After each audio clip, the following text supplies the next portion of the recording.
Hello, नमस्कार, प्रणाम। स्वागत है आपका मेरे इस नए ब्लॉग में। आपने मेरे पिछले वीडियो देखे, जिस तरह प्ले का वीडियो देखा आपने बाला गुड़िया का। हालांकि वो वीडियो बैक स्टेज का था, क्योंकि जब हम अपना ड्रेस पहन रहे थे और अपना मेकअप कर रहे थे। आपने उस ब्लॉग को सराहा, देखा, थैंक यू सो मच। फिलहाल तो भैया मैं जा रहा हूँ बदरपुर थाना, यानी बदरपुर पुलिस स्टेशन। अब मुझे नहीं पता कि मुझे क्यों बुलाया वहाँ पे। कल शाम को मेरे पास फ़ोन आया था कि भैया आपको जो है कल आफ्टर लंच जो बदरपुर थाना है, बदरपुर पुलिस स्टेशन है, वहाँ आना है, जो कि दिल्ली में पड़ता है और मैं हूँ फरीदाबाद में। अब वहाँ क्यों बुलाया है मुझे खुद ही नहीं पता मुझे, कि मैं तो यहाँ कम रहता हूँ। हालांकि 2 साल पहले भी मैंने बहुत चक्कर काटे पुलिस स्टेशन के। मेरे ऊपर जो है एफआईआर हुई थी 3 साल पहले। और जो दिल्ली पुलिस की इकोनॉमिक विंग है, वहाँ से मेरे पे एफआईआर हुई थी। एनीवे, ये लंबी कहानी है कि मेरे ऊपर वो एफआईआर क्यों हुई थी, उसके बाद एफआईआर का क्या हुआ वो मैं आपको बाद में बताऊंगा। फिलहाल मैं जा रहा हूँ पुलिस स्टेशन। वहाँ पे एसीपी साहब हैं और एसीपी साहब ने मुझे कल फ़ोन किया था कि भैया आपको बदरपुर बॉर्डर आना है पुलिस स्टेशन पे। तो अभी फ़िलहाल मैं वही जा रहा हूँ, बदरपुर बॉर्डर के पुलिस स्टेशन। तो अभी सीधा चलता हूँ, मैं सीधा बदरपुर पुलिस स्टेशन, देखता हूँ वहाँ पे मुझे क्यों बुलाया है, या मेरे से क्या गलती हुई है, या मेरे से क्या क्राइम हो गया है। तो देखते हैं, वहीं जाके पता चलेगा कि मुझे पुलिस स्टेशन क्यों बुलाया। और सामने ये है बदरपुर बॉर्डर पुलिस स्टेशन।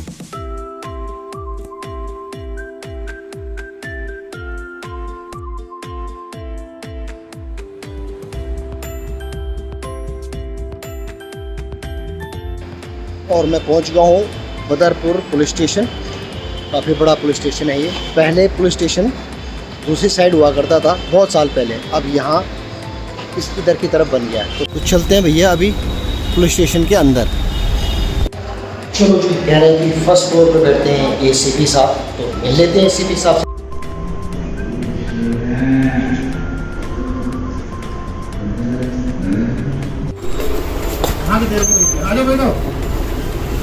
चलते हैं भाई के रूम में। भाई प्रणाम। प्रणाम प्रणाम। कैसे हो? बहुत बढ़िया। पहले आपके चरण छू लूं और बधाई हो, आप यहाँ पहुँच गए हो थैंक यू। हौज खास से। और आप हैं मेरे बड़े भाई हरीश कुकरेती जी, दिल्ली पुलिस में एसीपी हैं। और पहले भाई हौज खास में थे। हौज खास में भाई ने काफ़ी बार मुझे बोला था कि आजा आजा मिलने, लेकिन टाइम नहीं मिल पाया। उससे पहले आप भाई कहाँ थे, कहाँ मिले थे हम? मैं आया था आपके पास खजूरी खास। खजूरी खास में। नहीं, जब मेरे पे एफआईआर हुई थी। द्वारका आया था। चलो एनीवे, थैंक यू और बधाई हो आपको। और मैं माफ़ी चाहूँगा भाई, आपने मुझे इनविटेशन दिया था 12 मई का शायद, है ना, आपके गांव में जो मूर्ति स्थापना थी, तो आ नहीं पाया। मैं उस टाइम फंसा हुआ था कहीं, तो उसके लिए मैं माफ़ी चाहूँगा। उस टाइम भी मैंने माफ़ी मांग ली थी आपसे।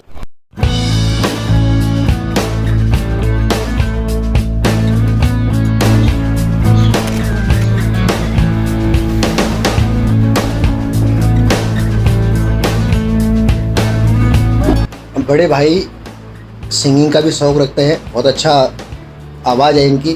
और मैंने बताया ना कि अपनी इस बिल्कुल बिजी शेड्यूल में भी वो अपने लिए टाइम निकाल लेते, गुनगुना लेते हैं। हालांकि फेसबुक पे काफ़ी समय पहले आपने डाला था, है ना? आप अब भी डालते हो क्या? आपने डाला? अब नहीं डाला ना?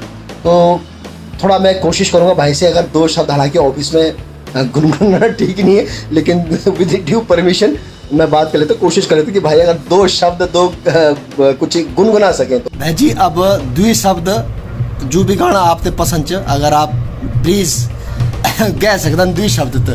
श्योर। एक बहुत पुराना गाना है। हाँ। सर्ग तारा जुनली रात को सुन लो, होए होए को सुन लो, तेरी मेरी बात सर्ग तारा। भाई कोई हिंदी गाना?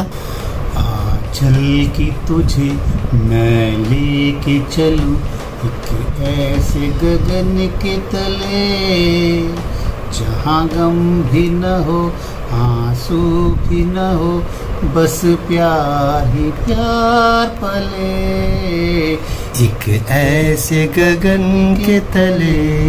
अच्छा भाईजी बहुत अच्छी जन आपन बताई मी थे कि आपन आपर खेड़ा में भी जो आज मकान बनो छ, हालांकि 2016 में आप दगड़ गए छामी आप गाँव में वे दौरान भी पूजा में गए छाए आप गाँव में, तो वे दौरान शायद आप मकान नहीं छाए। तो जरा मीठे बताया कि जन आपन बोल के आपन मकान बने हाल घर में थोड़ा, अगर आप थोड़ा मुझे बता सकते हैं जिस तरह हमारे पहाड़ों में पलायन होना चाहिए।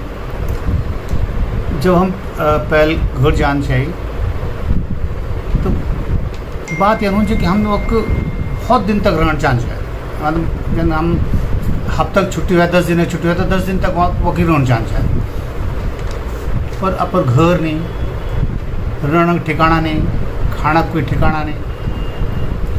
फिर हम सब भाई बहना एक जगह बैठे बात कर कि वो जो हमार जगह छ, जगह मम्मर बाप दादा बने मकान छ, जगह हमार बचपन बीत, जगह हमार बहुत पुरानी और बहुत सारी याद है, वह जगह तो हमारे बाज नहीं होती। हमन वकम अपर परमानेंट मकान बना, फिर हमन वकम एक अपर मकान बना, मकान में बेसिक जो सुविधा हो दन वो सुविधा डाल दें। वह एक मकसद ही चाहिए कि जब हमारा बच्चा जान जाए तो बेसिक फैसिलिटी के चक्कर में 2 दिन मतलब हुनर में जान जाके दिल्ली वापस। अब आप 1 महीना तक रूम तक अगले जाओ मजाल से कि कोई बोल दिया कि वापस जान। ऐसे बड़ी बात मैं आपसे बता दिया कि अब तो हमारे बच्चा लोग आप एक शहर दोस्त उधर ले जाएगा ना वक्त कि चलो यार हमारा कॉटेज बनी वो कम आप 4 दिन की छुट्टी में जब लोग एक महानगर में लोग क्या करते हैं ना कि जब वीकेंड हो ना हाँ तो घूमने उड़ जाना तो मसूरी नैनीताल छूट शहर में चल जाते हैं, 2 दिन गाड़ी उठाए। हमारे बच्चे लोग यार क्या करते हैं ना कि घर चल जाते जो मसूरी नैनीताल और अन्य ये छन अपना पर्यटन क्षेत्र छन उनसे बढ़िया सुविधा छ, उनसे बढ़िया जगह छ, हमार अपर गाँव छ, वह में हमार अपर लोग रहते न प्यार करते न और साथ साथ में हम अपर जगह में बसा छ। फिर जब कोविड आ गया, फिर हमारा है ना मकान बनने के बाद कोविड आ गया तो पता चल कि दिल्ली में तो सब लोग कोविड से परेशान छे। हमें तो पूर्व गढ़वाल तो नहीं पता चाहिए, पर इतना पता चाहिए कि म्यार गांव और वे एक आसपास सारा गांव जो है कहीं पर भी कोविड कोई असर नहीं है। अब वे तो देख ही करन जो हो लोग है हमारे गाँव का और हमारे साथ वाले गाँव जो है, अब लोगों में एक बात आ गई कि नहीं जो मूल जगह हमारे वो कम अपर मकान जरूर होना चाहिए। और लगभग अगर गांव में 100 परिवार छन तो कम से कम 30 परिवार ने अपर मकान बना लें। 2 फायदा हो गए, एक मकान बन गया, अब वह मकानक मरम्मत देखभाल ये तक करना को आप तो कम से कम साल में 4-5 बार आनी आठ बिल्कुल। अब जब हम छुआ तो हम लोग साल में 4-5 बजे 4-5 बार जरूर गाँव जाते हैं। हमारे तो प्रोफेशन यंच कि जनी छुट्टी मिली अपन निकले और गाँव बिल्कुल। तो वक हम तो जो पलायन च वह तो रुकण में ये भी एक महत्वपूर्ण कदम होता। अब लोग घर वापसी करना चाहते, पर्टिकुलरली कोविड के बाद काफ़ी हद तक लोग घर वापसी में लगे न, घर वापस जाना चाहते। कई लोगों मकान बनाई, कई लोगों मकान बनाए बहुत हर गांव में किले में गांव जानो रहे ना तो मी थी वाक्य में दिखो छेच की वाक्य में लोग गांव में अपन घर में चाहो बेशक पुराना मकान में ना नए मकान बनाना लेकिन बनाना जरूर है, बहुत अच्छी शुरुआत है। अब अगर जब वकम लोग वापस गांव जा तो जो कमी रह जाए उस सरकार से प्रश्न पूछ सकते कि हमारे काम उच्च शिक्षा व्यवस्था नहीं, स्वास्थ्य व्यवस्था नहीं, तो अब कुछ लोग हाल तू पूछल ना सरकार से, बिल्कुल। अब लोग आने लग गए, ठीक है। तो जब सरकार से प्रश्न पूछे जाल कि विद्यालय नहीं पढ़ना कुछ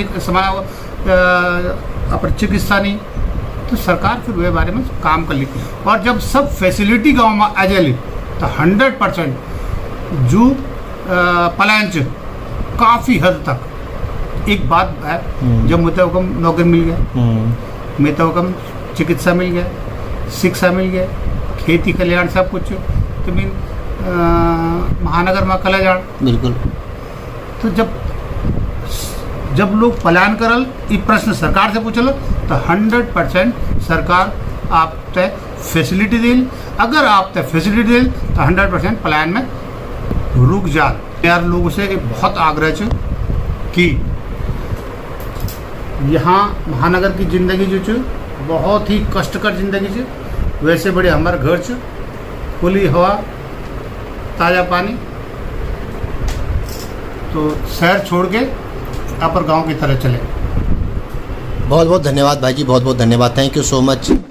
और जब मैं 2016 में गया था भाई के गांव खेड़ा, तो भाई ने मुझे बोला था कि तू भी चले मेरे साथ में। तो उस दौरान फिर बड़े भाई भी थे, सत्या कुकरे थी, हालांकि वो भी ACP रिटायर्ड है दिल्ली पुलिस से। आज की डेट में वो खैर न्यूजीलैंड गए हुए बेटे के पास। उनके एक बेटा जो है वो अमेरिका में रहते हैं और एक रहते हैं न्यूजीलैंड में।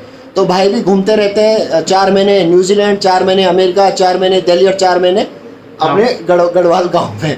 अच्छा मकान बना दिया, जिस तरह भाई ने बताया कि बहुत अच्छा मकान बना रखा है। और बहुत जल्दी मैं जाऊँगा, खेड़ा भी जाऊँगा, उसके नीचे हमारा जो मूल गाँव है कुकरेतों का ग्विल, वहाँ भी जो मेरी प्लानिंग है, मेरा प्रोजेक्ट सोचा है मैंने, उस प्रोजेक्ट में भी काम करूँ। और थैंक यू सो मच भाई, आपने समय निकाला और मेरे साथ आपने समय बिताया, थैंक यू सो मच कि मैं कम से कम 2-3 साल बाद आपसे मिल रहा हूँ।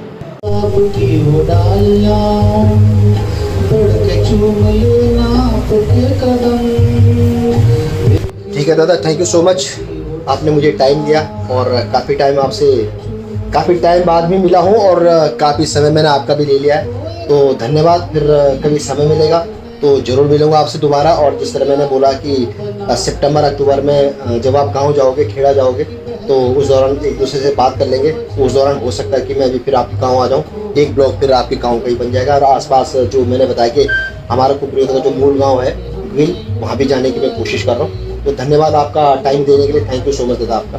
बहुत बहुत धन्यवाद। और पक्का गांव चलेंगे, एक साथ जाएंगे, पक्का ब्लॉग बनाएंगे, जी जी जरूर, मस्ती भी करेंगे थोड़ी बहुत। हाँ, आप तो वैसे भी आपका पैशन है, जिस तरह आपने कह रहे हैं कि आपने गांव में बड़े बड़े स्पीकर रखे हुए, माइक रखा आपने, तो वहाँ आपके गाने गाएंगे, गढ़वाली भी गाएंगे, हिंदी भी गाएंगे, नाचेंगे, झूमेंगे, क्योंकि गाँव जो मज़ा हमारे पहाड़ों में है वो बड़े बड़े शहरों में थोड़ी नहीं है ना। थैंक यू दादा, thank you so much, thank you, okay bye. Actually एक सरप्राइज था ये मेरे लिए, क्योंकि भाई साहब ने एक्चुअली फ़ोन किया था, मुझे नहीं पता था कि उनका ट्रांसफ़र बदरपुर बॉर्डर हो चुका है।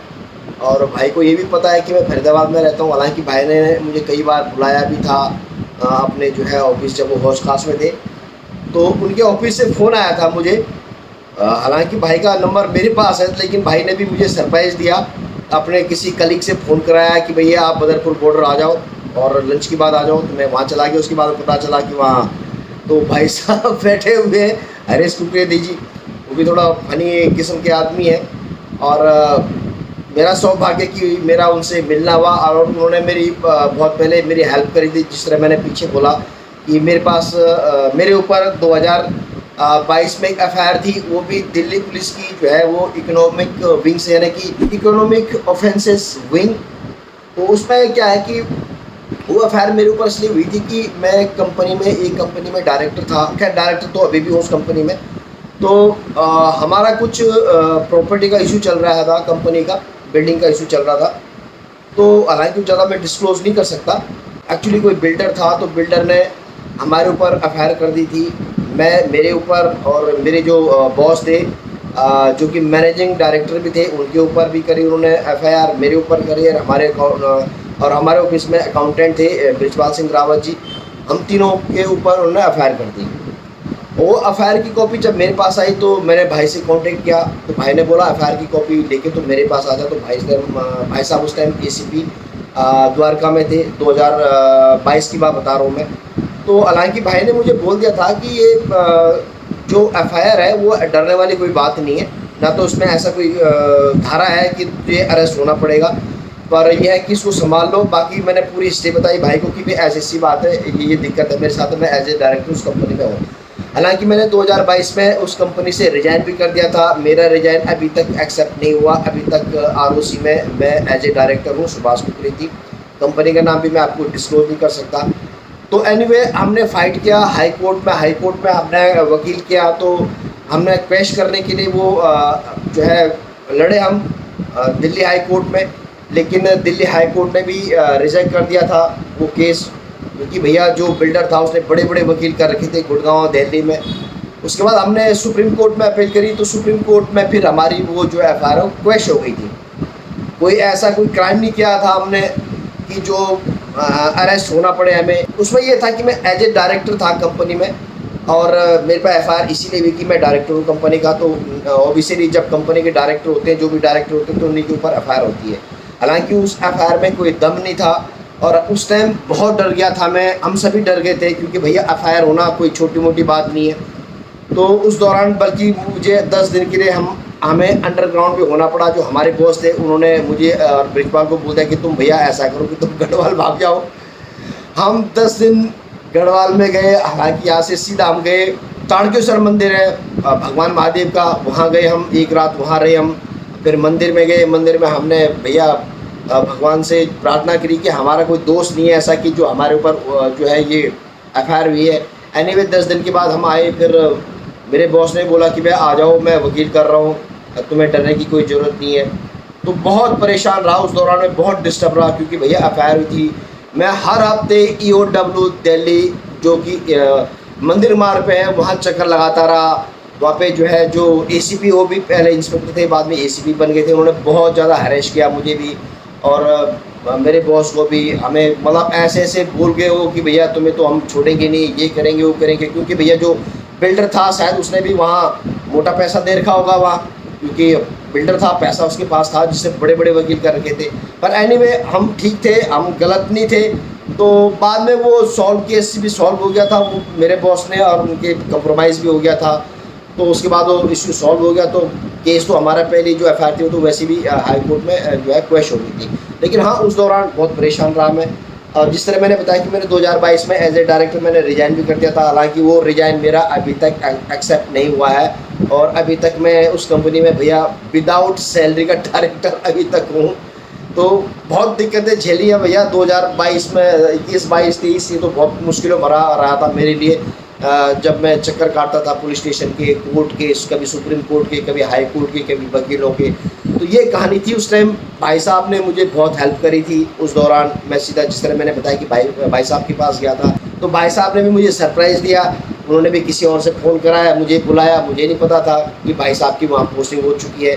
तो जब मैं वहाँ गया तो मुझे बता दिया गया था कि ये तो आपके भाई हैं हरीश कुकरेती जी, और उन्होंने आपको बुलाया। थोड़ा वो आपको डराना भी चाहते थे, सरप्राइज़ भी देना चाहते थे। तो जिस तरह आपने देखा हम किस तरह दोनों भाई बात कर रहे थे। बहुत जल्दी हम जो है गांव भी जाएंगे, उनके भी गांव जाएंगे। उनका गांव जो खेड़ा मल्ला है यमकेश्वर ब्लॉक में, तो उसको भी हम कवर करेंगे। फिर उसके बाद वहाँ पे और सारे गांव हैं। हो सकता है कि मैं जो हमारे जो है यूपी के जो चीफ मिनिस्टर है योगी आदित्यनाथ जी का गाँव पंचूर, वो भी वहाँ उस खेड़ा से 3 किलोमीटर की दूरी पे है। तो कोशिश करूँगा वहाँ जाने की भी।